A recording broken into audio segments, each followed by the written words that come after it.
एक बहुत अच्छे भक्त थे, नाम बनवारी दास था और एक बादशाह के यहाँ नौकरी करते थे। वहाँ जाकर बहुत सेवा करते थे, बहुत, और मगर प्रभु का भी सेवा करते थे, उनका ईश्वर का भक्ति करते थे और उनको भोग लगाते, बहुत भक्ति करते थे, बहुत अच्छे इंसान थे वो भक्त। एक दिन क्या हुआ, समय जैसे ही बीता गया तो उनकी कुछ परिस्थिति खराब हुई अपने लाइफ की, कुछ घर में परिस्थिति खराब हुई, तो उन्हें लगा कि मुझे अपने बादशाह से अपनी प्रॉब्लम बतानी चाहिए, उनसे कुछ मदद लेनी चाहिए। तो एक खत लिखने के बाद वो अपने बादशाह के पास गए। वहां पर गए तो बादशाह किसी से बात कर रहा था सभा में। बादशाह उनको देख रहा था फिर भी इग्नोर कर रहा था, उनको बार बार देख रहा था फिर भी इग्नोर कर रहा था वो बादशाह उस भक्त को।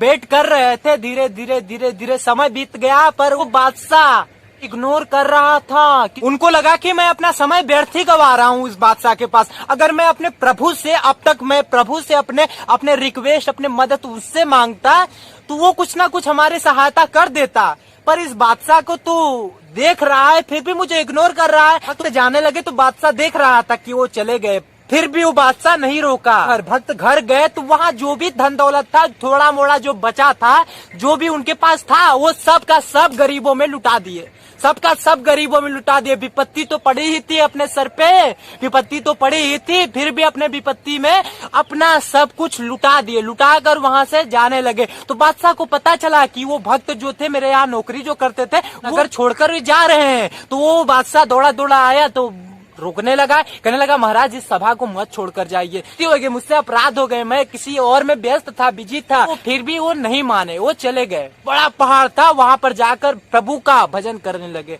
खूब भजन करते, खूब भजन करते 1 साल 2 साल बीत गया। 2 साल में माने जाने तपस्वी कहलाने लगे महाराज। तो एक दिन क्या था कि ये वो बादशाह जो था, जो उनको इग्नोर किया था, तो वही पहाड़ जो बहुत बड़ा पहाड़ था, वो बादशाह उसी पहाड़ के तरफ से जा रहा था। तो एक व्यक्ति से सुना था कि ये यहाँ पर बहुत बड़े तपस्वी रहते हैं, मुझे मिलना चाहिए, उस बादशाह को लगा। तो बादशाह एक व्यक्ति से कहने लगे, क्या महाराज यहाँ पे कोई ऐसा व्यक्ति रहता है क्या, तपस्वी भक्त रहता है ना? तो वो कहने लगा हाँ महाराज रहता तो है, मिलना है क्या? तो कहने लगा हाँ हमें भी मिला दीजिए। मिलने के लिए जाने लगा बनवारी दास के यहाँ। तो बनवारी दास को वो देखा, ये तो वही है, जो वही भक्त है, बनवारी दास है ये तो वो अपना पैर फैला दिए, दोनों पैर फैला दिए। पहले तो हाथ फैलाए थे पर अब पैर फैला दिए। अच्छा बनवारी दास से कहने लगा कि ये पैर फैलाना कब से स्टार्ट करती है तुम? पहले तो हाथ फैला रहे थे, अब पैर फैला रहे हो, क्यों? तो कहने लगे कि जब से मैंने हाथ फैलाना किसी के सामने बंद कर दिया। तो कहने लगा कि 2 सालों में ऐसा क्या मिल गया तुमको कि पैर फैला रहे हो? कहने लगा जो मुझे मिला है वो इस दुनिया में किसी को नहीं मिल सकता, किसी को। तू बादशाह है फिर भी तुझे नहीं मिला होगा। कहने लगा क्या मिला है क्या? तो कहने लगे कि देख मैं तेरे द्वार पे पहले आया था, तूने मुझे अनदेखा किया था, इग्नोर किया था, मुझे देखकर भी इग्नोर किया था। और सुन मेरी बात सुन, आज तू मेरे द्वार पे आया है, आज मेरे द्वार पे खड़ा है। मेरी उस बादशाह की मर्जी है, मेरे उस बादशाह की मर्जी है। ये किसकी मर्जी है? उस बादशाह की मर्जी है कि आज बादशाह मेरे द्वार पे खड़ा है। देख मुझे बहुत कुछ मिला है इन 2 सालों में, बहुत कुछ मिला है कि आज मेरे द्वार पे वो बादशाह खड़ा है, जो कि मैं गया था उसके द्वार पे, उससे कुछ प्रॉब्लम का समाधान लेने, कुछ अपने मदद लेने के लिए। वो मेरा मदद नहीं किया, मुझे इग्नोर किया। आज मैं ईश्वर से खुद के कदमों पर चल के इतना बड़ा जो है हासिल किया हूँ मुकाम। ऐसा इस दुनिया में होता है, ऐसा इस दुनिया में भी होता है। अगर बहुत बड़ा नेता बन जाए, मुख्यमंत्री बन जाए, तो उसके अंदर अहंकार आ जाता है। बहुत बड़ा व्यक्ति बन जाए, कुछ पद मिल जाए इंसान को, तो वो उसके पास जाओ ना तो वो बहुत बड़ा अहंकार करता है कि आ गया, इग्नोर करता है। ये जानता है कि मेरा ही भाई है,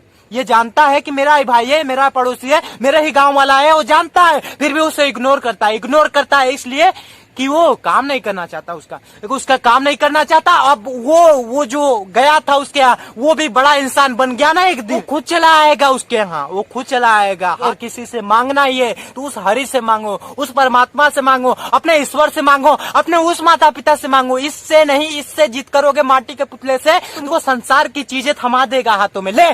ले जा गलत कर्म कर, जा वो भोगों में लिप्त हो जा वो पाप कर, मदिरा पी, ये खा, क्या क्या कर, इससे मुझसे मतलब नहीं है, तू कर जा।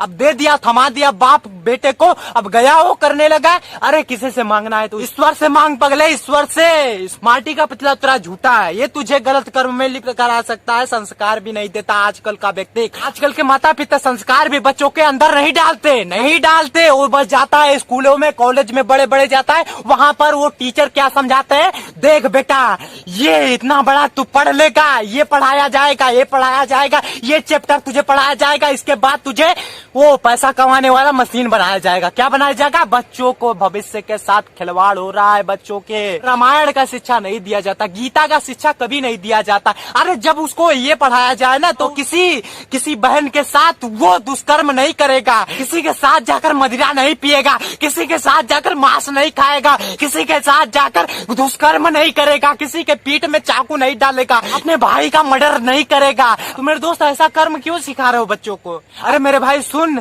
अगर मांगना है तो ईश्वर से मांगे, स्मार्टी पुतले से मांगेगा तो ये तुम्हें संसार की चीजें थमा देगा। ले जा, गलत कर्म कर, दूषित कर्म कर, जहां भी जाना है जा। मैं मना नहीं करने वाला तुझे, मना मैं बिल्कुल भी नहीं करने वाला। तू कहीं भी चला जाए पर बच के रहना कि तुझे शाम को घर पे आना है, चाहे तू कोई भी कर्म कर। ऐसा है आजकल का माता पिता। अरे बात क्या हम बोले महाराज, ऐसे माता पिता को फांसी चढ़ा देना चाहिए इस दुनिया में। बस इस वीडियो में कहना था, वीडियो को लाइक, चैनल को सब्सक्राइब कर लीजिएगा। अगर मांगना है तो उससे मांग जो तेरा माता पिता सर्वश्रेष्ठ है, जो परम पिता परमेश्वर है, तेरा जो सही माता पिता है, सच्चे माता पिता से मांग। बस इस वीडियो में कहना था, वीडियो को लाइक कर देना, चैनल को सब्सक्राइब कर लेना, धर्म को बढ़ाओ। बस इस वीडियो में कहना था, जय हिंद जय भारत, खुश रहे, दूसरों को भी खुश रखिए। बाय बाय मेरे दोस्त।